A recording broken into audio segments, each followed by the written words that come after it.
नमस्कार.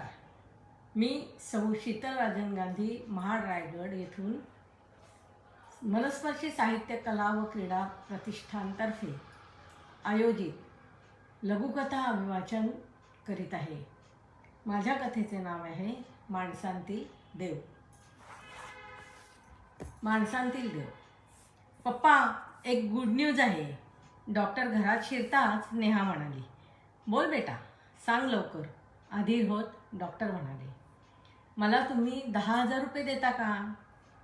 नेहा बेटा, good news सांगते म्हणतेस आणि 10,000 रुपये मागतेस, हा कायचा वाचरटपणा? सांगते पप्पा, थोडा धीर धरा. गरम चहाचा कप त्यांच्या हातात देत नेहा म्हणाली, बेटा 10,000 रुपये तुझ्या अकाउंटला ट्रान्सफर करू का? नको पप्पा, मला कॅश द्या, नेहाने सांगितले. पप्पांकडून पैसे घेत नेहा म्हणाली, तुम्ही चला माझ्याबरोबर. कुठे जायचे? डॉक्टरांनी विचारले. तुम्ही आधी गाडी तर काढा, मग सांगते मी. ते दोघे निघणार तोच नेहाची आई घरात शिरली. बाप बेटी कुठे निघालात? मी येऊ का, की माझी काही अडचण होणार आहे? मॉम, काहीतरीच काय, चल तूही, आईचा हात घट्ट पकडत नेहा म्हणाली. गाडी सुरू झाल्यावर नेहा बोलती झाली. पप्पा मम्मी, आज मी ज्या इंटरव्ह्यूला गेले होते तिथे माझे सिलेक्शन झाले आहे आणि मी मागितला त्यापेक्षा जास्त पगार मला मिळणार आहे. अभिनंदन बेटा. पप्पा आणि मम्मी खुश होत म्हणाले. नेहा, आता आपण कुठे जात आहोत? आम्हाला ट्रीट डेचा प्लॅन आहे का? ट्रीट नाही, आज ट्रीट नाही पप्पा. आज मी तुम्हाला माझ्या देवाला भेटायला नेणार आहे. माझा पहिला पगार झाल्यावर मी तुम्हाला ट्रीट देईन. आपण जातोय एका देवाला भेटायला, ज्याच्यामुळे मला ही ऑफर मिळाली. देवाला भेटायला? कुठल्या मंदिरात जायचं? आईने विचारलं. अगं आई, मंदिरात नाही, नेहा उत्तरली. नेहा, तू ठीक आहेस ना? आई आणि बाबांनी विचारले. हो, देवालाच भेटायला जायचं आहे, पण मंदिरातल्या नव्हे, माणसातल्या देवाला.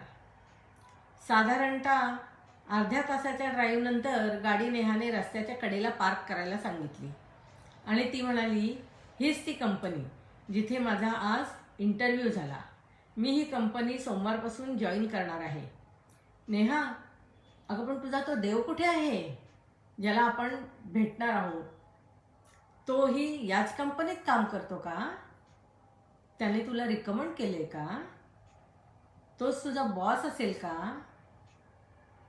तो तुझा फक्त मित्र की अजून काही?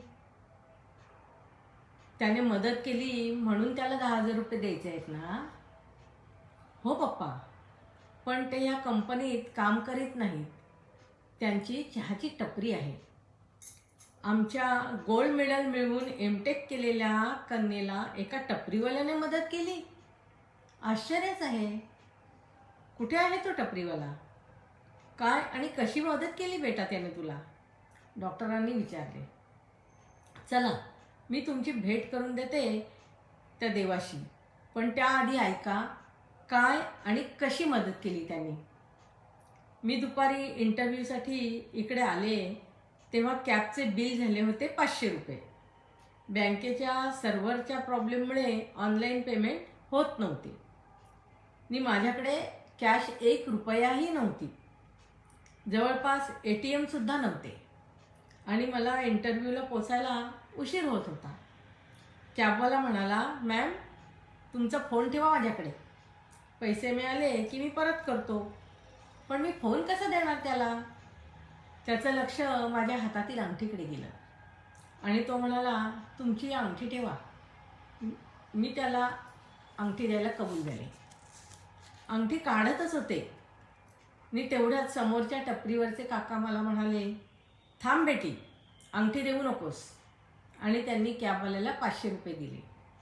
मी त्या काकांना म्हटले, ही अंगठी तुमच्याकडे ठेवा काका.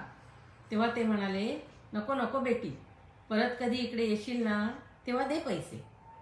परमेश्वर तुझे भले करो म्हणत त्यांनी माझ्या डोक्यावरून हात फिरवला. पप्पा, 8 कॅन्डिडेट्स मधून माझी एकटीचे सिलेक्शन झालं. हे शक्य झालं केवळ त्या काकांनी आईनं वेळी केलेल्या मदतीमुळे आणि दिलेल्या आशीर्वादामुळे. ते माझ्यासाठी माणसांतील देवच आहेत. नेहाच्या आईचेच नव्हे तर तिच्या वडिलांचेही डोळे पाणावले.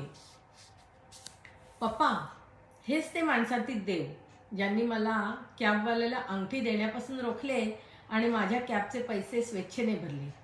काका, तुमच्यामुळेच मी इंटरव्ह्यूला वेळेत पोहोचले आणि तुमच्या आशीर्वादामुळे मला समोरच्या कंपनीत माझ्या स्वप्नांतील जॉब मिळाला.